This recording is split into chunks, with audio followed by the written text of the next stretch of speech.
kemuliaan dan kehormatan. Di sini berarti dilingkupi lingkaran kemuliaan. Saat manusia berdosa, manusia kehilangan kemuliaan Tuhan. Roma 3 ayat 23 berkata, karena semua orang telah berbuat dosa dan telah kehilangan kemuliaan Allah. Tapi saat Yesus dilahirkan, kemuliaan Allah turun. Lukas 2 ayat 9 katakan, tiba-tiba berdirilah seorang malaikat Tuhan di dekat mereka, dan kemuliaan Tuhan bersinar meliputi mereka, dan mereka sangat ketakutan. Kemuliaan Tuhan adalah memiliki pendapat yang baik tentang sesuatu yang menghasilkan pujian, kehormatan, dan kemuliaan. Karena kemuliaan Tuhan ada pada kita, maka kita akan diberkati dalam setiap aspek kehidupan kita, keuangan kita, pekerjaan kita, dan kesehatan kita. Itulah yang Allah lakukan kepada kita. Dia rela menjadi sama dengan kita manusia. Anugerahnya bukan sekedar sesuatu yang kita belum bisa nikmati kelak, tetapi saat ini pun kita bisa menikmati dalam bentuk pengharapan, sukacita, kasih, dan damai sempurna. Marilah kita hidup menjadi pembawa kabar baik, kabar gembira bagi siapa saja. Bersyukur atas karya besar Allah terjadi dalam hidup diri dan hidup kita, dan jadilah teladan bagi sesama. Teladan apakah yang harus kita punyai, saudara sekalian?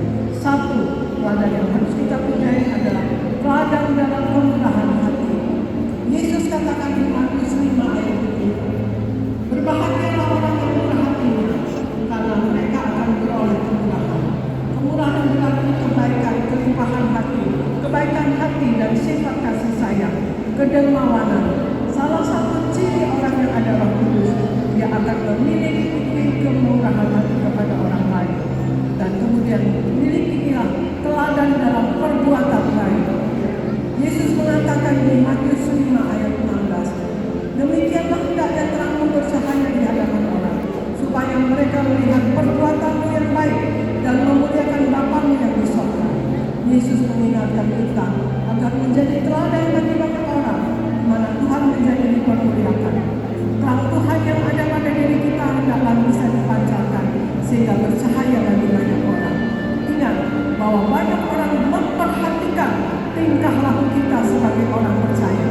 Jangan sampai kita tidak menjadi terang dan garam, tetapi malah menjadi batu sandungan. Kita berbuat baik agar orang lain dapat melihat perbuatan baik kita dan dapat memuliakan Bapa yang di sorga. Kemudian kita harus memiliki teladan dalam kasih. Tuhan Yesus katakan di Matius 22 ayat 37, jawab Yesus kepadanya, kasihilah Tuhan Allahmu dengan segenap hatimu, dengan segenap jiwamu, dan dengan segenap akalmu. Juga Tuhan Yesus katakan di Matius 19 ayat 19, hormatilah ayahmu dan ibumu, dan kasihilah sesamamu manusia seperti dirimu sendiri. Kasih merupakan hukum atau perintah utama yang Tuhan Yesus ajarkan kepada setiap orang percaya. Allah memberikan sifat mengasihi kepada manusia untuk mengasihi semua orang, bukan hanya mengasihi orang tertentu saja. Dan kemudian kita milikilah teladan dalam kesetiaan dan dalam kesucian. Dalam 2 Tesalonika 3 ayat 3 dikatakan, Tuhan adalah setia, Dia akan menguatkan hatimu dan memelihara kamu terhadap yang jahat.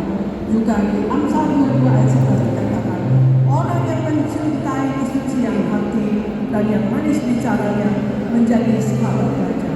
Kita diingatkan agar senantiasa menjaga kesetiaan, dengan kata lain menjadi teladan dalam kesetiaan, menjadi manusia yang kudus dan suci dan setia di hadapan Allah.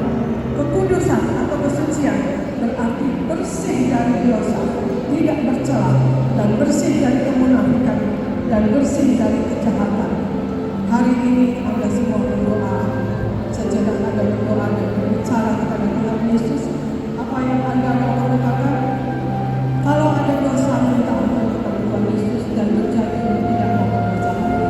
Kalau ada kebutuhan sosial, pekerjaan, atau apapun, kesehatan, rumah tangga, pasangan hidup, minta kepada Tuhan Yesus saat ini. Tuhan Yesus ada di tengah-tengah kita, dan Dia hadir di atas pujian dan penyembahan kita. Kalau ada yang sakit,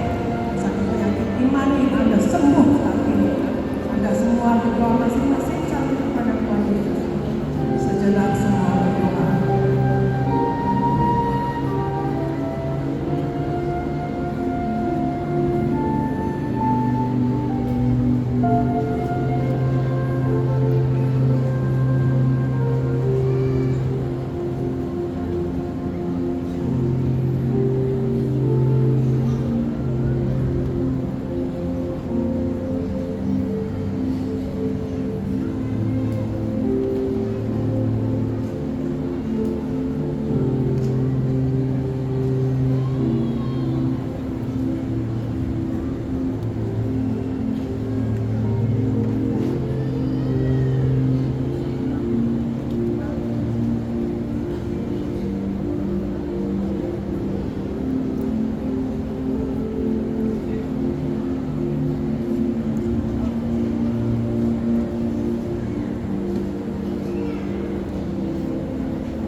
Kami tahu ada di tengah-tengah kami saat ini. Kau hadir di atas pujian dan kesembahan kami. Iya, kami anak-anakmu ya Tuhan Yesus. Kami memuji dan menyembah kepada-Mu. Roh Kudus, urapi kami semua. Roh Kudus, penuhi roh cintakan kami semua. Tutup bungkus kami dengan kuasa darah-Mu yang kudus ya Tuhan Yesus. Dan kami klaim dengan biru-biru Tuhan Yesus, kami semua sehat dan sembuh dalam nama Tuhan Yesus. Dan pasukan malaikat menjaga kami ya Tuhan Yesus dan memerangi roh-roh jahat yang mengganggu kami. Berikan anak-anakmu selalu hikmat, akal budi dan kewahiran dari surga. Berikan kasih, kuasa dan mujizat selalu terjadi dalam kehidupan mereka sehari-hari. Turunkan berkat-Mu melimpah atas mereka ya Tuhan Yesus. Berkat Tuhan, mereka ada kuasa dan wibawa dari surga dan selalu menjadi terang dalam hidup ini. Berikan berkat jasmani, mereka selalu sehat sempurna. Darah Yesus berkuasa menyembuhkan dan menyucikan mereka. Oleh biru-biru Tuhan Yesus, mereka semua sehat dan sembuh dan berikan berkat materi. Apa yang mereka perlukan selalu tercukupi. Berikan anak-anakmu yang hadir malam ini Tuhan Yesus. Berikan kasih kuasa dan mujizat. Berikan hikmat akal budi dan